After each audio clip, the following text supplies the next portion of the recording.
বাঙালির সমস্যা হচ্ছে মূলত দুইটা। একটা হচ্ছে অন্যকে দেখে ঈর্ষান্বিত হওয়া, এবং পাশের বাড়ির যে লোক সে হয়তোবা আপনার চাইতে একটু এগিয়ে গেছে সেটা থেকে হিংসা করা। কিন্তু দেখেন, আমরা যদি একটু বিষয়টা মাথায় রাখি যে সাকসেস পেয়েছে তাকে যদি আপনি ফলো করেন, তাহলে কিন্তু আপনার লাইফটা তার চাইতেও হয়তো অনেক গুণ ভালো হইতে পারে।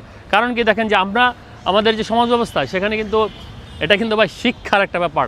আপনি যদি এই সমাজ থেকে শিক্ষা গ্রহণ করতে পারেন, তাহলেই কেবল আপনি এখানে ভালো কিছু প্রত্যাশা করতে পারেন। আর এখন আপনি এখান থেকে শিক্ষা নেবেন না, অন্য কীভাবে চলতেছে সেটা নিয়ে ঈর্ষা করবেন, খুঁচাবেন, তাহলে কিন্তু ভাই আপনি যেমন এগোতে পারবেন না, তেমন এই সমাজটা কিন্তু এগোতে পারবে না। দেখেন, আমাদের যে গ্রাম অঞ্চল, সেখানে চায়ের দোকানগুলোতে কি হয়, আপনার বসে বসে কার মেয়ে কী করলো, কার ছেলের দেখা গেল যে লেখাপড়া শেষ করছে, কইরা সে বেকার বসে আছে, সেটা নিয়ে আলোচনা করতেছে, বা কে বিদেশ থেকে গাড়ি টাকা পয়সা পাঠাইতেছে সেটা নিয়ে আলোচনা করতেছে। অথচ তার নাতিন বা তার মেয়ে, তার ঘরের যে সন্তান রয়েছে, তারা কি হালতে আছে, তারা আসলে কি কর্ম করতেছে, বা তাদের যে আচার আচরণ, সেটা নিয়ে ভাই অতটা আসলে মাথা ঘামানোর মতো সময় তাদের কাছে নাই। তো এই জায়গাটাই হচ্ছে সমস্যা। আমরা যদি অন্যকে সম্মানের চোখে না দেখি, একটা ছেলে বা একটা মেয়ে সে হয়তোবা স্বশিক্ষায় বা নিজের যোগ্যতায় একটা লেভেল সে অর্জন করছে, একটা ক্রিয়েট করছে, একটা এমন একটা পরিস্থিতি যে সে ভালো পজিশনে আছে। এখন আপনি গ্রামের মানুষ হয়ে সেটা কিন্তু আপনি অ্যালাউ করতেছেন না, আপনি সেটাকে উড়িয়ে দিচ্ছেন। আপনি বলতেছেন যে তার বাপ দাদা, তার চাচা অমুক তুমুক, এই সেই তো ভাই ফকিন্নি ছিল, বা বংশের যে খারাপ রেওয়াজটা রয়েছে সেটা নিয়ে আপনি টান দিতেছেন। কিন্তু এটা ভাই আপনার জন্য তো কোনো সময় সুখকর না।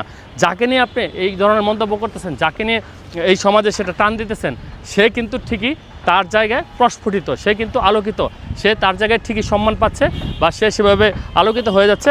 কিন্তু দিন শেষে আপনি করতেছেন কি, আপনি সেই সমালোচনাকারী হিসেবেই বসে রয়েছেন। তো এই যে গ্রামে বসে বসে, চার স্টলে বসে বসে প্রত্যেকটা চার দোকানদার মনে হয় যে তারা মহাজ্ঞানী, তারা উকিল, তারা জজ, তারা ব্যারিস্টার, তারা মহাবিজ্ঞানী, তারা সকল কিছুর খোঁজখবর রাখেন।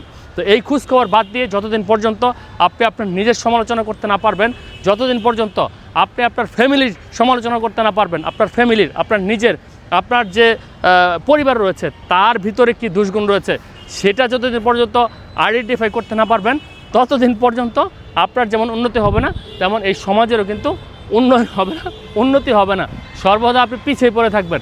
তো আমরা চাই সবাই ভালোটাকে ভালোভাবে গ্রহণ করুন এবং সমালোচনা করুন, যেন মানুষের খারাপের জন্য না, সেই সমালোচনা যেন তার ভালো হয়, বা সেই ভালোটা থেকে যেন আপনিও কিছু গ্রহণ করতে পারেন।